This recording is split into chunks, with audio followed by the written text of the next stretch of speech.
Feels like a lot of the Pittsburgh Steelers are MAC players. Okay, there's a lot of MAC action, a lot of MACtion in that locker room. If you look at our roster, it's built up of more MAC players than anyone in the NFL. So they love their MAC guys here in Pittsburgh. And he was just saying it's a clean playing field in the NFL. Everyone's paid the same. Everyone is coached the same. So we just got to go out there and do our thing this weekend. What has it been like to play? Because he's a defensive-minded guy, and be one of his guys now on the defense that has been absolutely dominant this year from top to bottom. Well, when you talk to Coach Tomlin, you realize that he's really a football genius.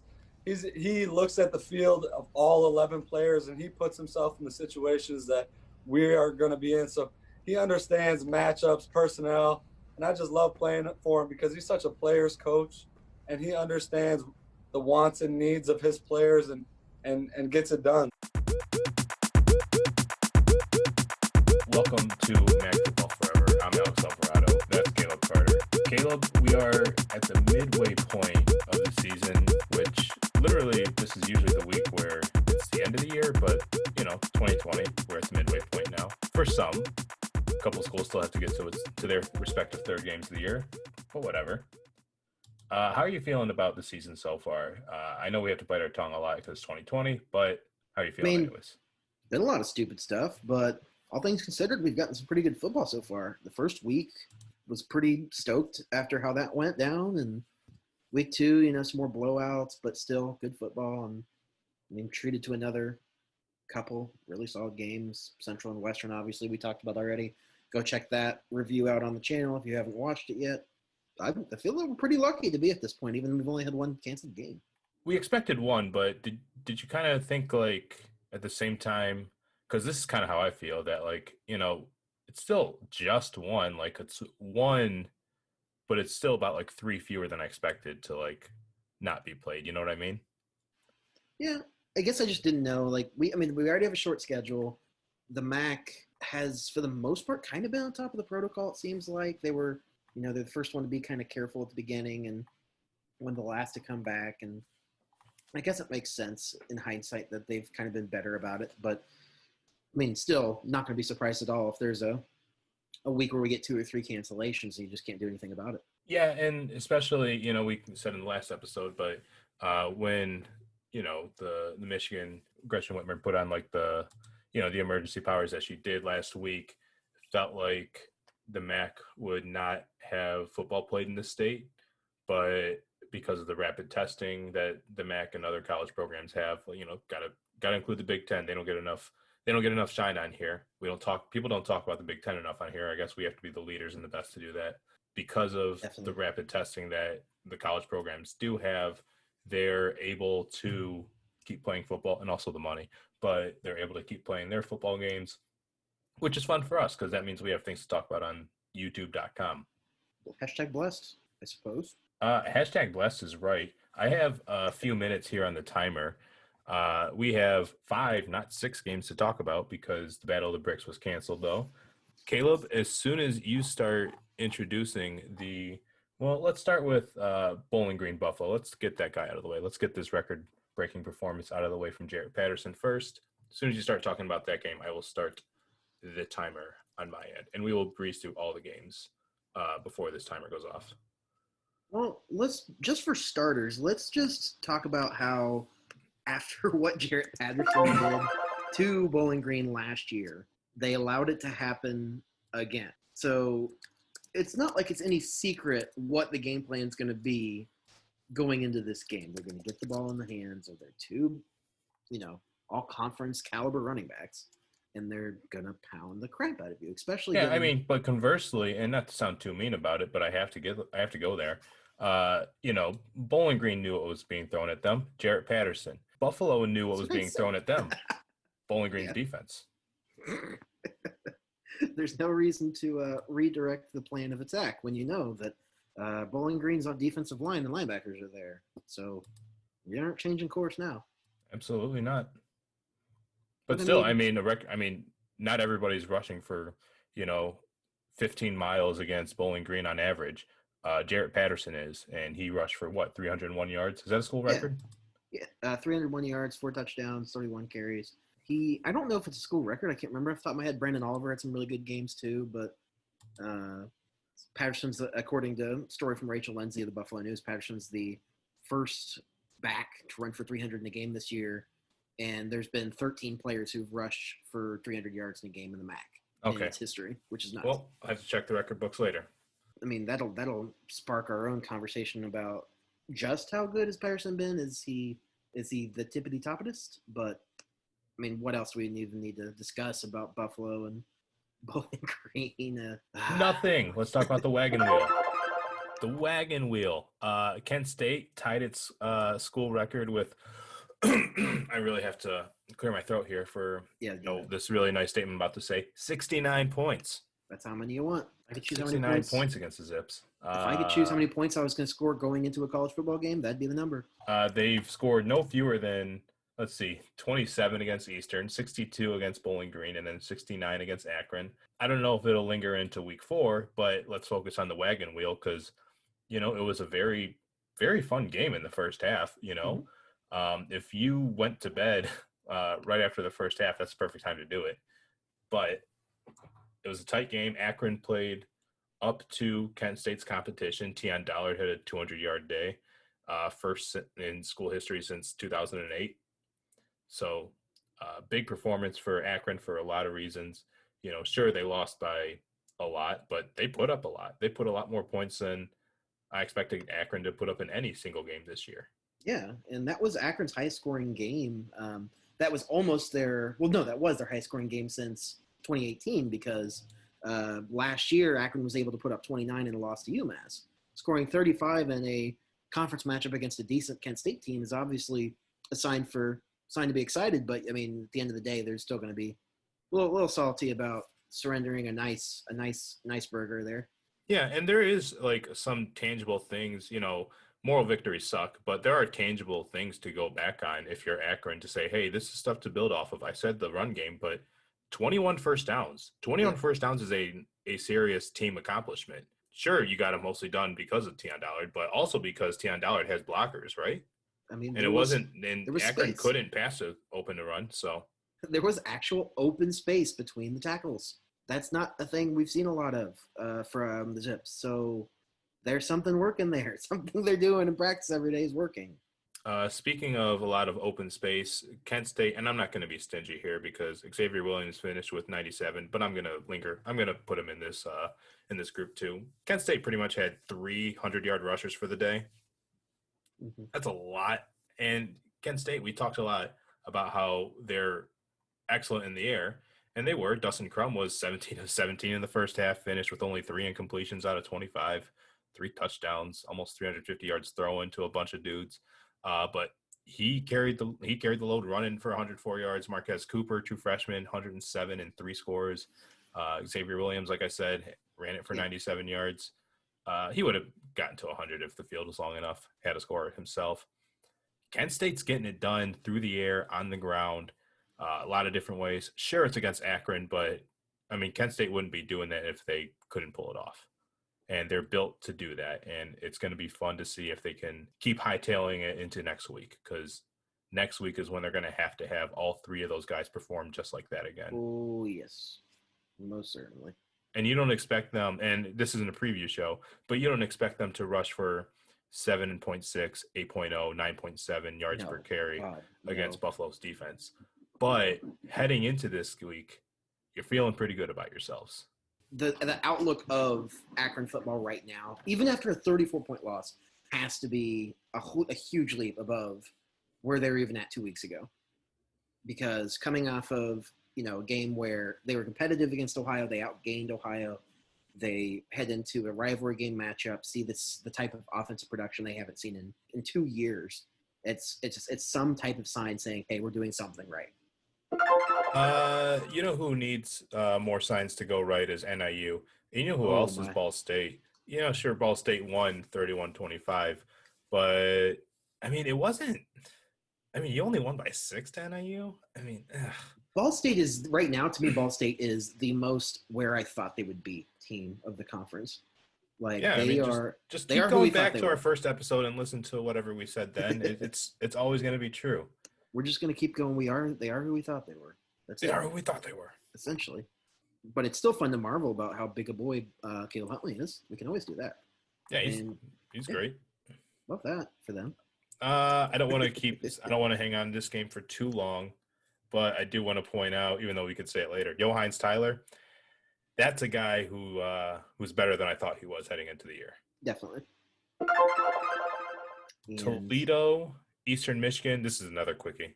Toledo won big, sure. I saw that coming. I told you didn't listen to me, which is weird. We've reversed course in our expectations of Eastern Michigan. That's fun. Overall storylines, though, because Toledo needed this win much more than Eastern Michigan, obviously. Eli Peters came out of the game near the end of the first half. Something wrong with his left leg. He, was on crutches afterwards, was hanging out on the sidelines. Hopefully it's not too serious because Eli Peters, is a guy who better than I thought he was heading into the year. Yep. Had a pretty good first half, 11 of 15 for almost 200 yards, 2 scores, no turnovers. And he helps run the offense very well. So it sucks to see a guy, come through, finally perform well after all these years. After last year didn't go the way that he wanted to. He had a strong showing this year. For him to come out in a game like this, it kind of sucks. I'd like to see if he could, come back and help lead the team to, if they can close out the year and make it more exciting with 2 more wins and maybe hope for Western to, lose a game, not hope for them to get a game canceled. Wouldn't want that. Right. It'd be cool for Toledo. So sucked to see him go away, but Carter Bradley filled in nicely. Wasn't asked to do a ton, but sure. Carter Bradley filled in nicely. And I think that, and the announcer spent some time talking about the same type of thing we've had before. The arm talent's there. He's the son of a coach, Gus Bradley, and he's done all these things in practice. Hasn't translated to the field yet. But if you're Toledo, you're probably feeling a little bit more comfortable about what Carter Bradley can do, even if he was doing what he was doing in a game that wasn't particularly close. Do feel for Toledo a little bit in that Mitchell Wadagney had the issues with injuries for 2 years. Now Eli Peters is going through injuries again. And if they're to, keep having the success they're having, I think they could still do it with Carter Bradley, but they're going to need help, like you said. Philip Ely, if you remember him, he had injuries too. Right. But then he had to get sidelined. Logan Woodside, when he was young, stepped in, filled in nicely. And then he had a very good back end of his career too, obviously. Right.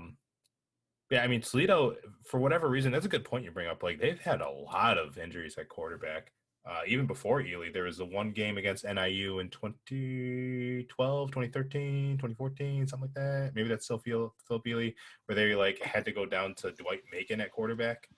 Oh, when they switched to one of their position players at quarterback, yeah. That's like the vague memory in my head of that. Central Western game of the week. Let's focus on this game to finish up the timer. Lived up to it. I mean, we did have our recap episode, sure. But what other lingering thoughts did you have from this game?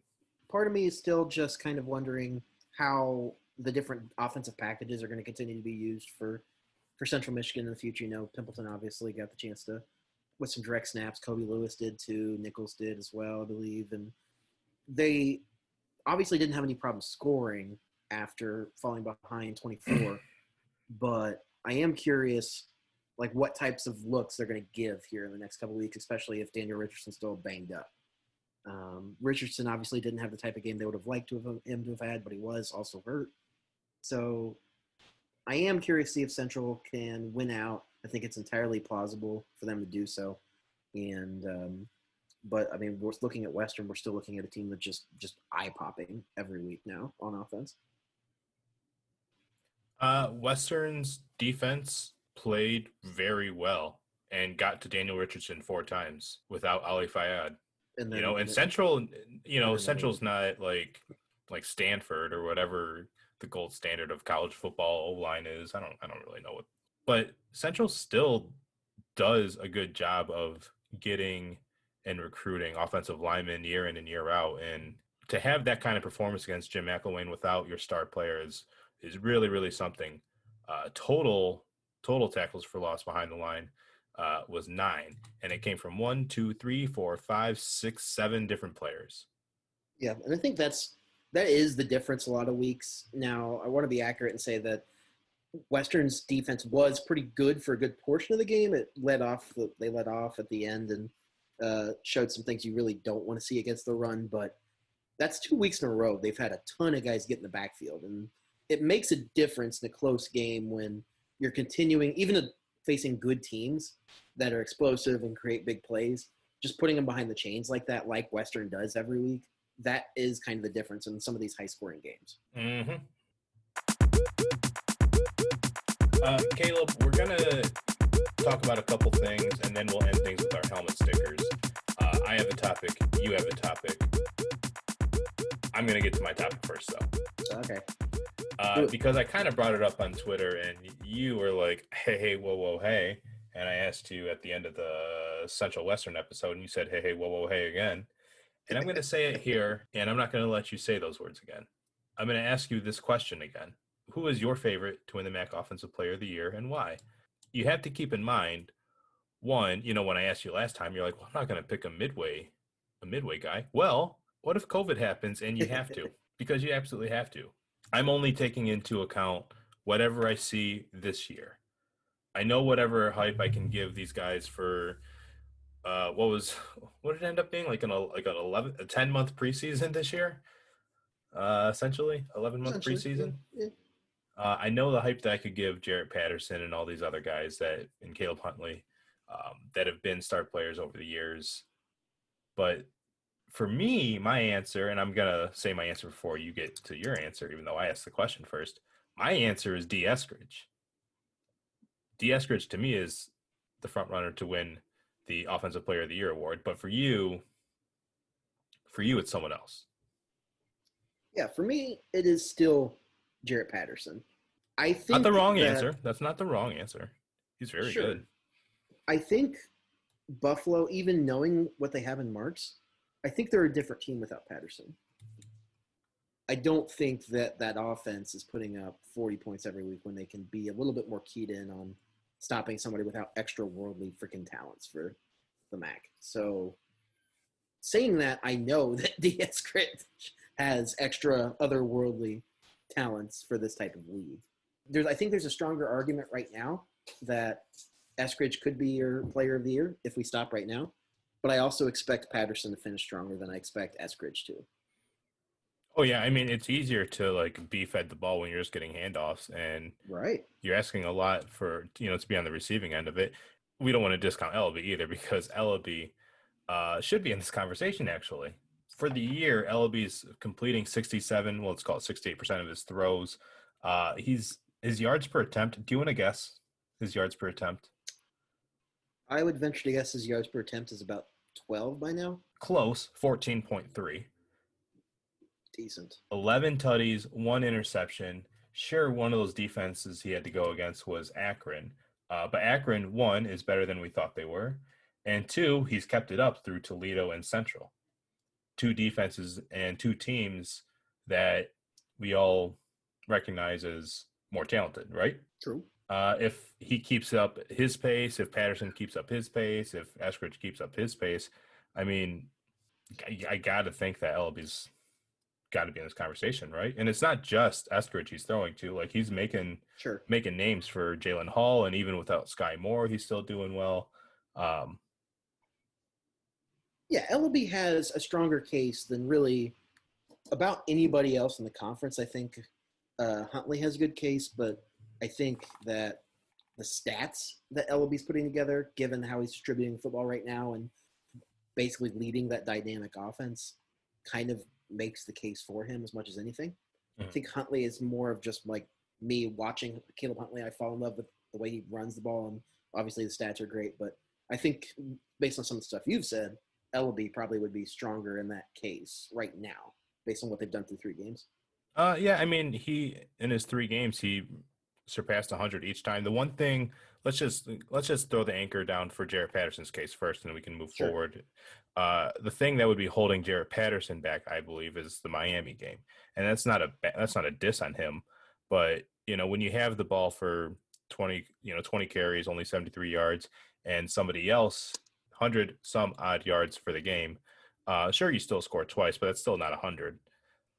So that would just be a nitpicky thing to hold him back from. And that's not to say it was bad. I mean, it's just whatever. It is what it is. But to his credit, 8 touchdowns for the year. I think he's leading the MAC in all rushing yards. Let me pull that up. Actually, So yes, he is. He is, and it's by about 70 yards, 69 yards. Yeah. But also, who did he play? Some You know what I teams. mean? I mean, not everybody is putting up those numbers against those defenses either. Sure, and we started the year thinking that Miami was the really good defense, but I mean, I would just as much expect Patterson to continue to finish off this year. I mean, he's at 511 through 3 games. I would put money on him surpassing 1,000 as long as they play those next 3 games, even knowing that that's not going to be super easy because they're going to keep giving him the ball in a couple of these big games coming up. And I would honestly venture to say that Kent State game is going to be another chance for him to absolutely show out. Oh, it should be. But I can also see Ellaby and Eskridge doing the same thing when they play really anybody. It just doesn't seem sustainable to do what Eskridge is doing, but his talent is just otherworldly right now. I mean, but his speed is sustainable, though. That's the thing. But to be able to, like, hit on these deep balls that they're hitting on, like, I would like to think that they're going to keep doing it because it's exciting as hell to watch. But to be able to just keep hauling in 50-yard touchdown catches every week, it's like, dude, if he does that, like, great. Like, we have a very different player, but a player of the excitability of, like, almost a Randy Moss. Not because he's that talented necessarily, but because, like, I just can't wait to watch D. Eskridge this week. That type. Last year, Isaiah McCoy led the MAC with 8 total touchdowns. D. Eskridge through 3 games has 6. If it comes down to it in the end, it's going to be Huntley or Patterson leading the conference in touchdowns. I don't envision anybody else catching up. I think maybe Kobe Lewis has a chance. He's at 5, but Eskridge would really have to rip off something impressive in the last couple of weeks to finish with the lead. Not that he needs to be the player of the year because just, dude, gets the ball in his hands and just the threat that he poses makes everything a little easier for everybody. Yeah, he only had the ball 4 times. But, like, and that's just last week. But, you know, he's consistently a reliable receiver, and he gets clutch gains and catching traffic and all that stuff. So, yeah, I mean, a lot of them are getting the job done. I can't wait to see what week 4 brings so we can kind of adjust this conversation to that. And hopefully it's a little bit more exciting than what we're doing right now. And the one before we even head off that topic, we didn't even mention Dustin Crum, which seems ridiculous to think given the types of stats he's putting up. Oh, my goodness. But after this Buffalo game, maybe we will be talking about him. But we'll see. All right. We got to bring up Dustin Crum's season stats right now. I mean, we can't just say his name and be like, well, tough shit. For the season, through the 3 games, completed 61 of his 81 throws for 75%. Good God. 838 yards, 10.3 yards per attempt, 9 touchdowns, 1 interception. And that's just passing. He's also getting the job done running. Caleb Ellaby, not much of a runner. Dustin Crum, absolutely much more of a runner, runs on designed runs. And he's not like the sexiest runner. He's just move the hell out of the way. I got shit to do. 31 attempts, 164 yards, 5.3 per, and 3 touchdowns. I would not have anticipated this season having Ellaby throwing for more yards a game than Crum. And he's doing it on he's had 17 fewer completions, if that gives you any idea of the types of deep balls that Western's been hitting on through a couple weeks. So that's pretty nutty. But I mean, the thing that Ellaby has going for him that Crum doesn't is, more experienced and I think taller receivers too. Crum's got the deep ball threat of McCoy, and he's just, stretched the field. Ellaby has, I think, more dynamic guys in his wide receiver group, creating the chance for more of those deep balls, and their offense is a little more predicated on it. Dustin Crum can throw intermediate routes, a lot of short routes to pick up the yards they're picking up, and then obviously, like you said, run the ball to pretty effective degree with consistency. Most weeks he's a major contributor in the run game. So it's Kent State. He's making the offense look super freaking fun. Part of me now wonders what an offense would look like if you switched Crum and Ellaby. Just do it for the LOLs.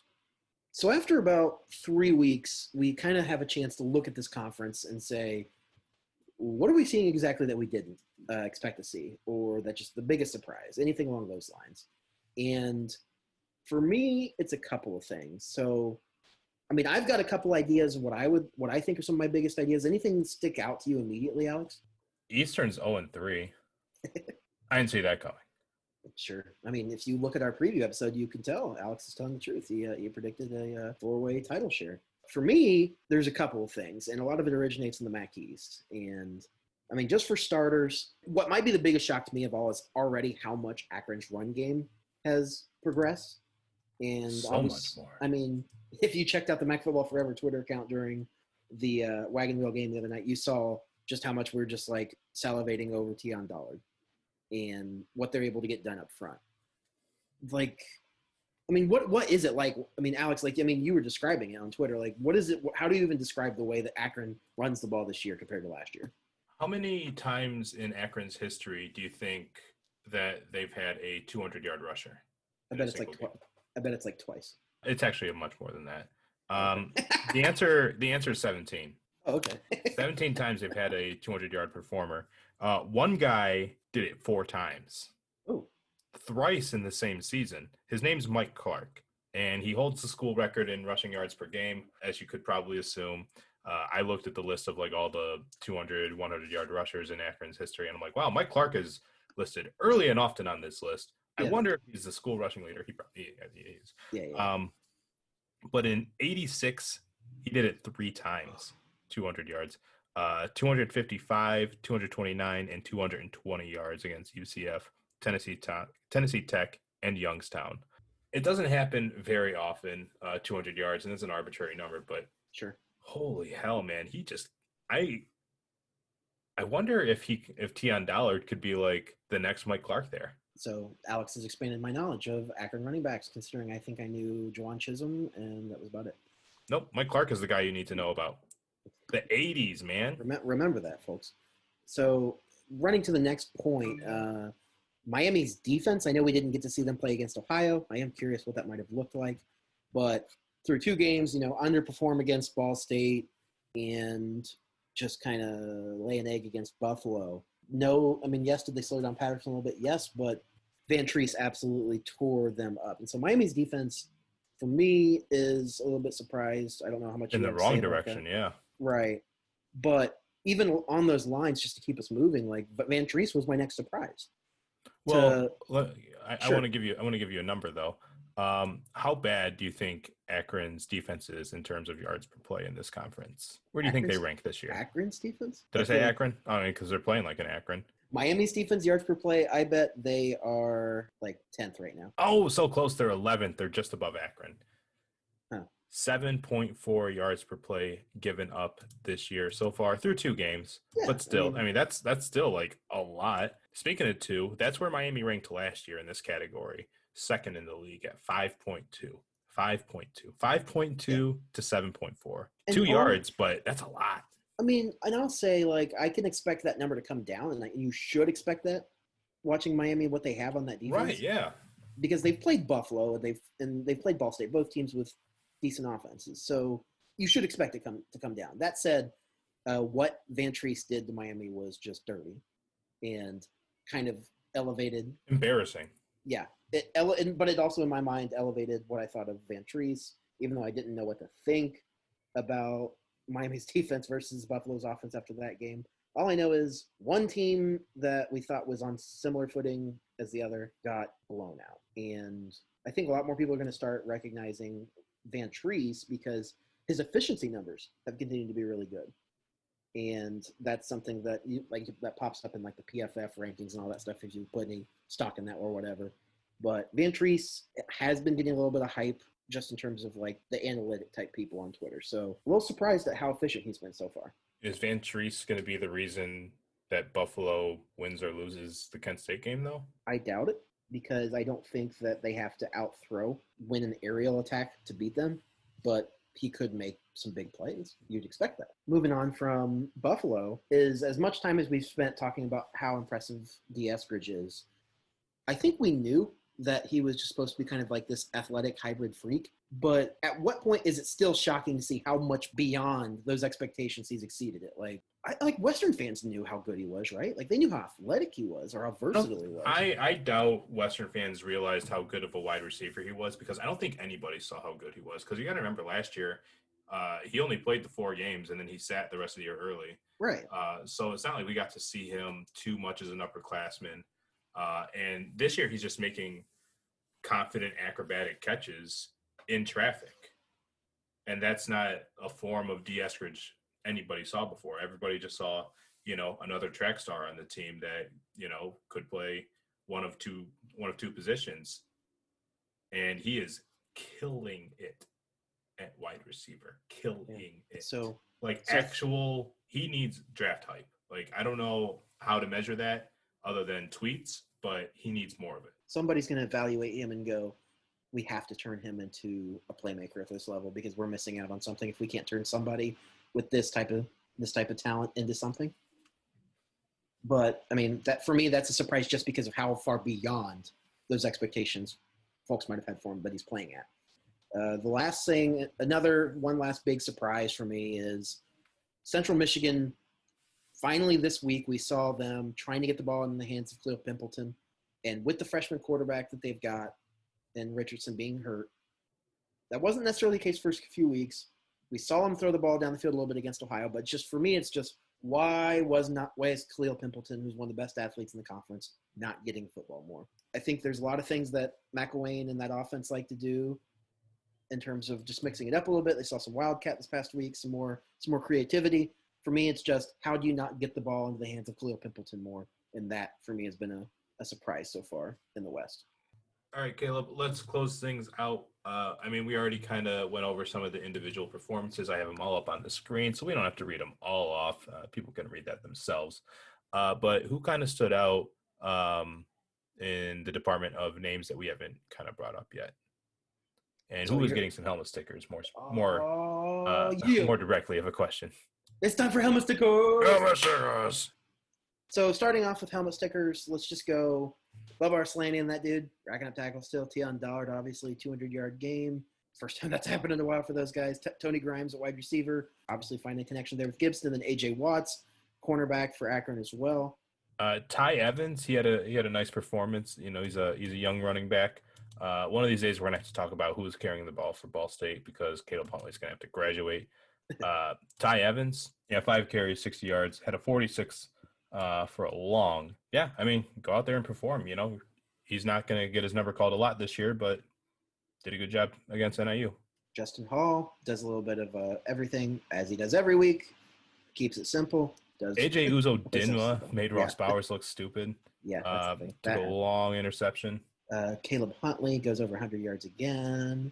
Drew Plitt gets his yards. Plitt ran a little bit more this week, so props to him for using his legs. And then Johannes Tyler, as you've kind of mentioned, impressing us more than we might have expected.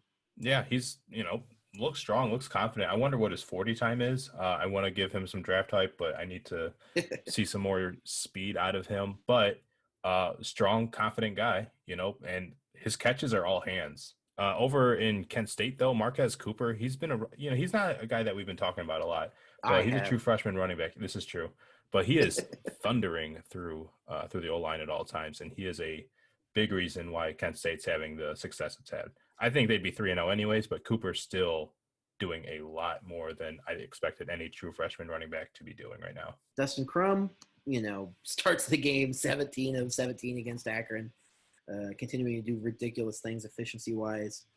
He throws for tosses 3 touchdowns and runs for 100 again. Surprise, surprise.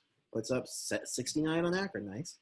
And for that offense, they get a couple more stickers for the offense. Who else is getting stickers from the offense for Kent State?